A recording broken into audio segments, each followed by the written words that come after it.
இது வந்து அந்தந்த இடத்துல நாடி, இந்த நாடியை தான் பாம்பா சொல்கிறாங்க. 5 நாடி 5 தலையாக வச்சுக்கிறாங்க, 7 நாடி 7 தலையாக வச்சுக்கிறாங்க.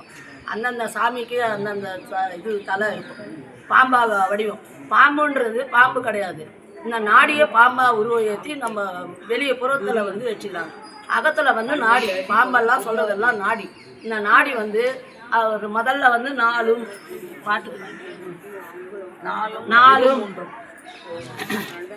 4னா மூலாதாரத்தில் 4 இதழாக இருக்குது.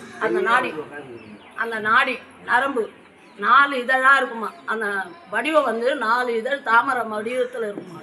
அதனால தான் தாமரைப்பூவை வச்சுருந்தாங்க, தாமரைப்பூ வடிவம். அதுக்கு அடுத்தது இருமூன்றும். அடுத்ததில் சுவாதிஷ்டானத்தில் 6 வடிவத்தில் தாமரம், 6 இதழ் மாதிரி தாமரை இருக்கும். 6 இதழ் தாமரைன்னா 6 இதழோட நாடி இருக்கும்.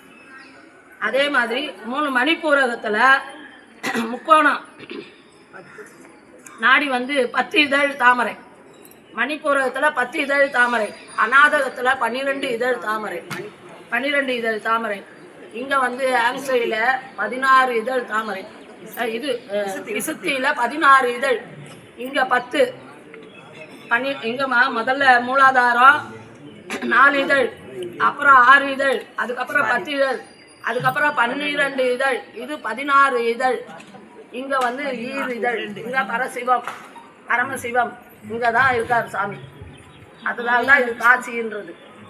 காசி இங்கே இதை தான் புருவ நத்திய இது காசின்றது தான் தத்துவம். இதை வந்து இந்த தாமரை வடிவில், அந்த நாடியை வந்து தாமரை வடிவில் இருக்குமா. அந்த அந்தந்த இடத்துல அந்தந்த வடிவத்தில் இருக்குமா. இதை வந்து 4 கோணம், முக்கோணம், நிலா மாதிரி இது இந்த மாதிரிலாம் யாக